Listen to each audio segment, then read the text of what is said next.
Hello guys, welcome to easy legal law और हम देख रहे हैं एडमिनिस्ट्रेटिव लॉ। आज की वीडियो में हम देखेंगे corporations and public undertakings. A corporation is a legal entity created by law consisting of a group of persons united for common purpose which the law recognize as separate legal entity। तो corporation एक legal entity है, उसको as a separate legal personality consider किया जाता है law के under. इसको corporation कहते हैं, जैसे कि किसी स्टैट्यूट से बना हो या रजिस्ट्रेशन से या किसी चार्टर से। It can act in its own name, own property, sue and to be sued and has a perpetual existence in independent of its member. तो कॉर्पोरेशन एक लीगल पर्सन है, तो उसका खुद का अलग एग्जिस्टेंस है, अपने मेंबर को छोड़ के उसका भी अलग से खुद का एग्जिस्टेंस है। इन administrative law corporation include government companies, statutory corporations, municipal corporations and public undertakings.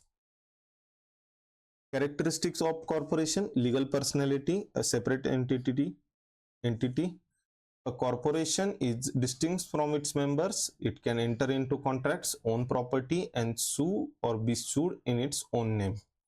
तो हम कॉर्पोरेशन को सू भी कर सकते हैं और कॉर्पोरेशन भी सू कर सकता है किसी को।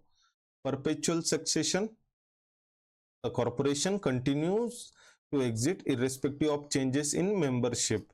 Death, insolvency or resignation of members does not affect it continuity. जब तक कॉर्पोरेशन खुद से डिसॉल्व नहीं किया जाता तब तक ये परपेचुअल सक्सेशन चालू रहता है। जब भले ही किसी मेंबर की डेथ हो जाए, इंसॉल्वेंसी हो जाए, रेजिग्नेशन ऑफ मेंबर हो जाए, नए मेंबर जब तक आ रहे हैं तब तक कॉर्पोरेशन सर्वाइव करता है, जब तक उसको डिसॉल्व किया नहीं जाता।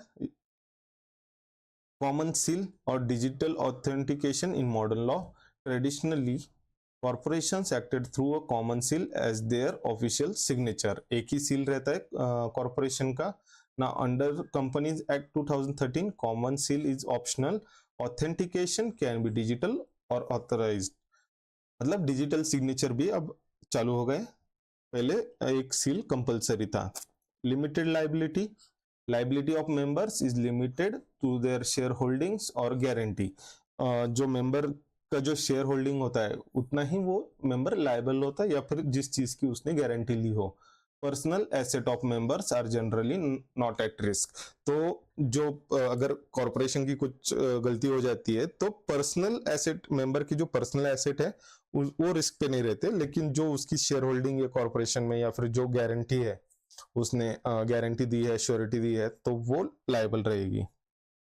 Capacity to own property: corporation can own, transfer and manage property in its own name, not in names of individual। Corporation खुद की प्रॉपर्टी भी खरीद सकती है, लेन देन कर सकती है, किसी को ट्रांसफर कर सकती है। Capacity to sue and to be sued: a corporation can enforce its rights and be held liable through courts in its own name।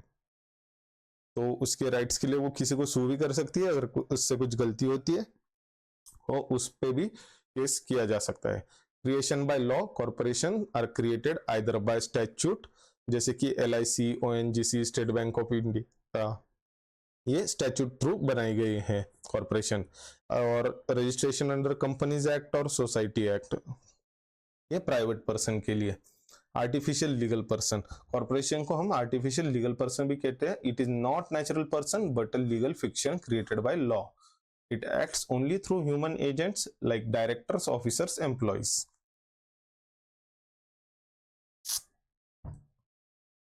Liability of public and private corporations, departmental undertakings. Liability of public corporations. Public corporation includes statutory corporations, government companies, municipal corporation, departmental undertakings.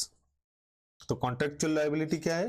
Bound by statutory provisions and article 299 of constitution.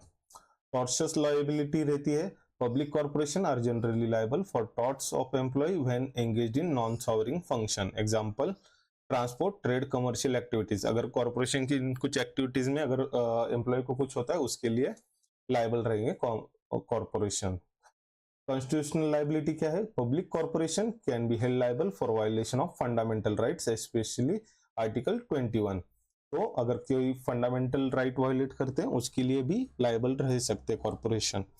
Liability of private corporation, तो वो थे public corporation और ये है private corporation की liability. Contract liable under ordinary contract law, torts liable for wrongful acts of employ, no sovereign immunity. Criminal law में liable for statutory offence involving fine, not for offences requiring mens rea of natural person unless attributed through directors or officers. No constitutional protection, they are not state under article 12. कोई corporation जो private corporation है वो state नहीं है under article 12, तो इसलिए उनको constitutional protection नहीं है, मतलब they can't act in sovereign functions except when performing public functions under deep government control. Departmental undertaking, a departmental undertaking, an enterprise directly run by a department of government. Departmental undertaking किसको कहते हैं, जो भी enterprise है जो which is directly run by department of government, उसका कोई separate legal entity नहीं रहता है। Example Indian railways, post, telegraph, Doordarshan, ये सारे डिपार्टमेंटल अंडरटेकिंग है। Liability, since it is not independent, the state itself is liable in contract taught for departmental undertaking. अगर Indian railways, post, telegraph, मतलब जो कुछ भी डिपार्टमेंटल अंडरटेकिंग है उसमें कुछ लाइबिलिटी रहेगी तो डायरेक्टली स्टेट की रहेगी, बट लाइबिलिटी में still be limited by sovereign function immunity. Legislative, governmental and parliamentary control over corporations and public undertaking. तो इन पे कंट्रोल किस किस का है, लेजिस्लेटिव कंट्रोल है, legislature both union and state exercise control over public corporation mainly through statutory powers. Corporation are created under statute, example LIC act, SBI Act. Their function, powers, functions, structures and limitations are defined by law. Amendment and repeal of statute, Parliament or state legislature can amend or repeal the statute creating a corporation. Approval of rules and regulation, many corporations regulations require legislative approval or are subject to being laid before the legislature. Budgetary sanctions, grant and finances of corporations are controlled by legislature control करता है इनके सारे grant. Ensures corporation do not exceed statutory authority. Governmental control क्या है, executive के द्वारा। Since corporations and undertakings are part of administration, the government keeps day to day control. Appointment of key officials, chairperson, director, managing director of statutory corporation and public sector undertakings are appointed by government. तो जहां पे भी government undertaking या public sector है वहां पे chairperson, director, managing director appoint करता है एग्जीक्यूटिव। पॉलिसी डायरेक्शंस, गवर्नमेंट में issue binding policy direction to corporations, example जैसे कि LIC act, SBI act allow central government to give direction in public interest. Audit and account, तो इससे through भी ये किया जाता है, कंट्रोल रखा जाता है। Accounts of statutory corporations are audited by CAG मतलब Controller and Auditor General of India. ये सारे गवर्नमेंट ऑफिसेस का ये ऑडिट करते हैं और एक फाइनल रिपोर्ट हर साल एक रिपोर्ट देते हैं। Financial control, budgetary approvals, grants, loans and capital investment are controlled by government. Administrative supervision, ministers exercise supervision through annual reports, inspection and control over expansion, pricing, etc. Parliamentary control, since public corporations and undertakings use public money, parliamentary oversight is crucial. Question and debates, MP can question minister about policies, functioning, losses and inefficiency of public undertaking.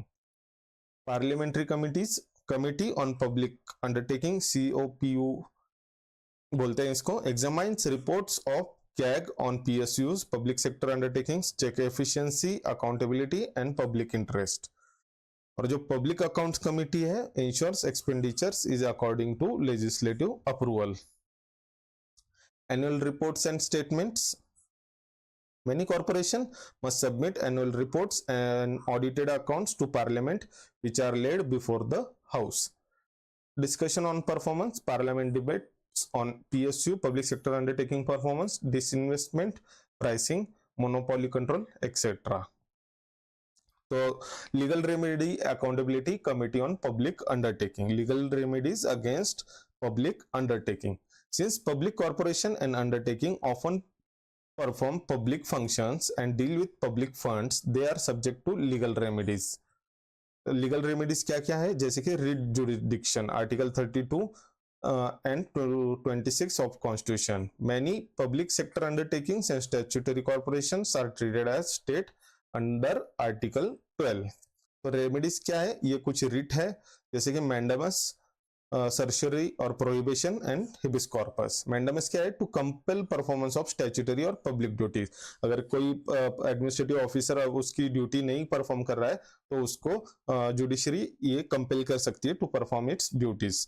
सर्शरी और prohibition against illegal और orders और action. अगर कोई action या order illegal है तो उसको quash कर देती है judiciary. Habeas corpus for unlawful detention. Habeas corpus का मतलब है कि टू मेक मतलब किसी अगर पर्सन को डिटेन किया गया है तो उसको सामने लाओ, उसको कोर्ट के सामने लाया जाए, तो ये हिबिस कॉर्पस है. एग्जांपल, पुलिस और prison authorities in undertaking. Judicial review. Courts review whether corporation act within their statutory limits and in conformity with natural justice and fundamental rights.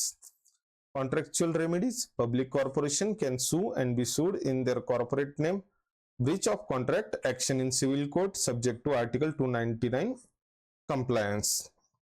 Tortious liability क्या रहती है? Public undertaking are liable for negligence, nuisance and other torts in non-sovereign functions. Statutory remedies क्या है? Sector specific tribunals like telecom dispute settlement tribunal for BSNL, MTNL matter, consumer forum for service defenses. तो accountability क्या है public undertaking की? Accountability is ensured at 3 levels. 3 level है जहां पे accountability ensure की जाती है. गवर्नमेंटल और एग्जीक्यूटिव अकाउंटेबिलिटी, यहाँ पे मतलब through ministers controlling appointments, finances and policy direction, और इसका ऑडिट किया जाता है कैग के द्वारा. पार्लियामेंट्री अकाउंटेबिलिटी कैसी की जाती है? Parliament exercise direct control through debate, budget approval and committees. Committee on public undertaking plays the key role. Judicial accountability कैसी की जाती है? By treating many PSUs as state under article 12, court impose constitutional and legal accountability. अगर public sector undertaking को state के under consider करके उनकी कुछ लाइबिलिटी, उनके कुछ मतलब ये रिस्पॉन्सिबिलिटीज होती है, वो कोर्ट उनको ऑर्डर करता है. Committee on public undertaking constitution. A parliamentary committee set up in 1964 consists of 22 members, 15 from Lok Sabha, 7 from Rajya Sabha. Members elected annually. Ministers are not eligible. Chairperson appointed by Speaker और Lok Sabha. जो ये COPU Committee of Public Undertaking है, इसको parliament committee setup करती है. 22 members की committee है. 15 from lower house that is Lok Sabha and 7 from upper house that is Rajya Sabha. Member selected annually, हर साल मेंबर सिलेक्ट होते हैं. और ministers are not eligible for this purpose. Chairperson speaker of Lok Sabha appoint करते हैं. जुरिडिक्शन और फंक्शंस क्या है? Examine report of CAG. CAG जो रिपोर्ट देते हैं पब्लिक अंडरटेकिंग के, वो एग्जामाइन करना. Review efficiency, performance and profitability of undertaking. Ensure they act in accordance with parliamentary policy. Evaluate autonomy versus government control in undertakings. Recommends measure for better management and accountability. Limitations क्या है COPU के? COPU does not examine general policy of government in establishing undertaking, day-to-day administration, matters of commercial judgement. ये 3 sector हैं जहाँ पे वो examine नहीं करता है. इंपॉर्टेंस क्या है उसका? Ensures transparency and financial discipline in undertaking, supplements but does not replace judicial and executive control. That was all for today. See you next video. Till then, like, share and subscribe. Thank you.